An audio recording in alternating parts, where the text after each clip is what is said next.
Welcome back नाज़रीन। बात हो रही थी इस वक्त किस तरह से हुकूमत जो है वो तश्कील दी जाएगी।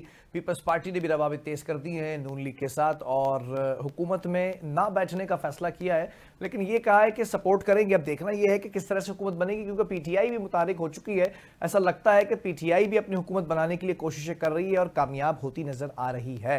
इस वक्त हमारे साथ सीनियर रहनुमा है पाकिस्तान पीपल्स पार्टी नजमी आलम साहब।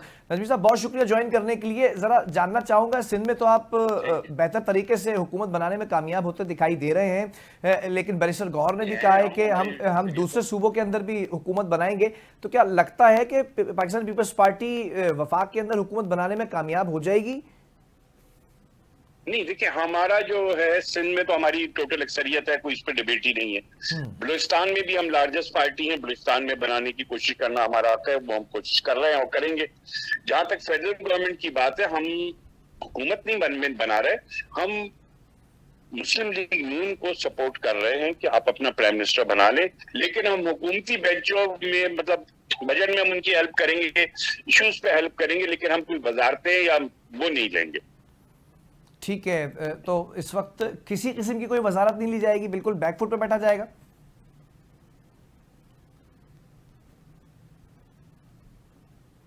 नजमान साहब, आवाज आ रही है? जी, मैं ये पूछ रहा हूँ कि किसी किस्म की कोई वजारत नहीं ली जाएगी।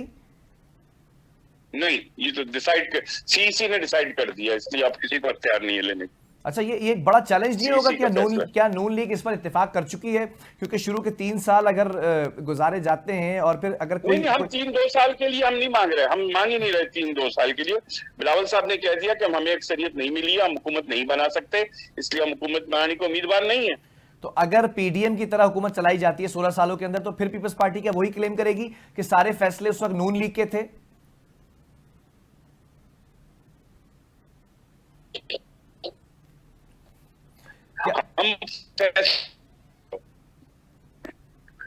हेलो जी, मैं सवाल ये कर रहा हूं कि क्या पीपल्स पार्टी हम देखें जी, हमने तो कहा कि हम आपको सपोर्ट कर रहे हैं, आप हुकूमत बना लें, एमक्यूएम को मिला लें, जिसको भी मिलाना है मिला लें और अपनी हुकूमत बना लें।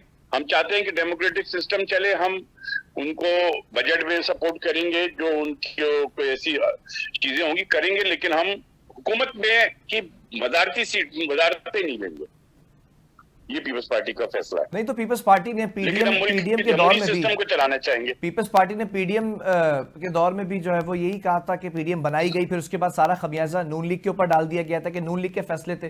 तो ऐसे ही तो नहीं होगा कि अगर मुल्क किसी और तरफ निकल जाता है? नून लीग देखिए ना, हम तो उनको हुकूमत को सपोर्ट करना है, अगर वो सही फैसले नहीं करेंगे तो हम तनकीद करेंगे। हम कोई उनके बाउंड थोड़ी है कि हम उन पे कोई तनकीद नहीं करेंगे। जहां सही फैसला नहीं होगा उस पर हम आवाज उठाएंगे। ठीक है, मुल्क की सदारत तो ली जा रही है ना, पीपल्स पार्टी ले रही है, उनकी हिमायत करेंगे। मुल्क की सदारत तो पीपल्स पार्टी ले रही है, फिर वो हमारा हक है, आईनी हक। हम अपना कैंडिडेट लड़ाएंगे, किसी को देने की चीजें मांग तो नहीं रहे। हर एक पार्टी का हक है कि वो अपना सदारती उम्मीदवार खड़ा करे, सेनेट के चेयरमैन के लिए खड़ा करे, स्पीकर के लिए खड़ा करे, वो हर पार्टी का हक है। पीटीआई करे, नून करे, हम करें, एमक्यूएम करे, XYZ, हर एक का हक है, हम वो करेंगे, अपना बॉक्स इस्तेमाल करेंगे। अच्छा, सिंध में जरा सा बात करना चाहूंगा। सिंध में आप लोगों के लिए जो है वो बड़ी बातें की जा रही हैं। जीडीए भी मैदान में उतर गई है, कहा है कि पीपल्स पार्टी के लिए कहा गया था कि हमारे साथ खड़े हो जाओ और वरना एमक्यूएम को 15 सीटें दे दी जाएंगी। कभी हमें इनकी जरूरत क्या है जीडीए की? जीडीए देखें, 2008 से लेकर हर दफा इनकी सीटें कम होती जा रही हैं। GDA is not issue for us. आप लोगों ने इसको इशू बनाया, बट जीडीए इज नथिंग। अच्छा, वजीर आला का भी नाम बताते हैं, इसमें भी 4 नाम सामने आ रहे हैं, बड़ी तगोदो की जा रही है। कौन है उम्मीदवार? अभी ये पार्टी लीडरशिप फैसला करेगी, मैंने तो नहीं करना कि वजीर आला कौन बनेगा। अच्छा, ये तो पार्टी लीडरशिप फैसला करेगी। कल आज चेयरमैन साहब आ रहे हैं जी, कल वो यहाँ कराची में दिन गुजारेंगे, पार्टी के लोगों से मशवरे करेंगे, फिर उसके बाद जो पार्टी लीडरशिप जिसको भी बचाएगी हमारे लिए वही कबूल है।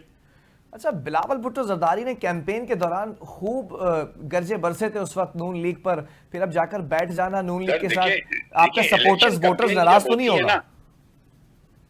देखिए, नहीं, देखिए, इलेक्शन कैंपेन में आप दूसरे की तारीफ तो नहीं कर रहे होते ना। मतलब इतनी बुराई कर देना, अगले को आपने बिल्कुल साइड लाइन कर देना, रूल आउट कर देना। This is a part of election, this is a part of election. एक दूसरे के खिलाफ तकरीरें करना, ये सब इलेक्शन में होता है। अपनी अच्छाइयां बताना, दूसरे की खराबियों को उजागर करना, लेकिन इसका मतलब कोई लड़ाई नहीं। फिर एक प्री इलेक्शन मूड होता है, after election mood. After election mood में अब ये एक दूसरे के साथ कोई ना कोई सिस्टम को तो चलाना है ना। अगर हम इस वक्त वही बात पकड़ के बैठ जाएं तो मुल्क में तो क्या मच जाएगा, फिर कोई हुकूमत ही नहीं बनेगी, फिर आप इलेक्शन में जाएंगे क्या?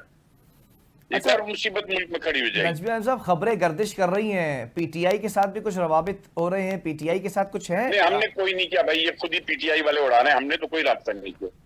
मतलब ये खबरें सामने आ रही है कि पीटीआई के साथ कुछ मामला तय पाए जा सकते हैं। आजाद उम्मीदवार आपकी तरफ आने को कुछ तैयार हैं क्या? नहीं, हमने तो जरदारी साहब ने की तो हमेशा से पॉलिसी रही है, उन्होंने कहा है कि मुल्क के हालात खराब है, सबको बैठ जाना चाहिए। लेकिन पीटीआई ने पहले कहा था कि हम नून पीपल्स पार्टी और एनक्यूएम से नहीं मिलेंगे। अब अगर वो कह रहे हैं आप मिलने को तो आए, तो हम उनकी भी सुनेंगे। हम पॉलिटिकल लोग हैं, किसी को ये रवैया नहीं रखते कि हम आपसे बात ही नहीं करेंगे जी, बच्चों की तरह वाले बातें नहीं करते। पीटीआई वाले आए बात करें, कोई ढंग की कोई बात करते हैं, हम तो चाहेंगे कि वो भी शामिल हो जाए उनके साथ, वो भी आ जाए, पीटीआई भी आ जाए, पीपल्स पार्टी भी, तो मुल्क के लिए बड़ा अच्छा हो जाएगा। अच्छा, कराची में भी एक कमेंट चाहूंगा। कराची के अंदर बड़ा एक मामला देखा गया कि एमक्यूएम सारी नशिस्तें ले गई। आप लोगों ने सेंट्रल में वर्किंग की, आप लोगों ने मलीर में वर्किंग की, लेकिन वो अक्सरियत ले नहीं सकी। सारी नशिस्तें दे दी गई, जरा वर्डिंग सही कर ले, दे दी गई। दे दी गई? किसने दी? ले नहीं गई, दे दी गई। जिन्होंने 2018 में पीटीआई को दी थी, जिसको फेडरल में बनाने की जो लाडला होता है ना, उसके लिए कराची रख लिया जाता है कि जी उसकी तादाद पूरी करने के लिए कराची दे दो उसको। कराची बड़ा यतीम शहर है मेरा।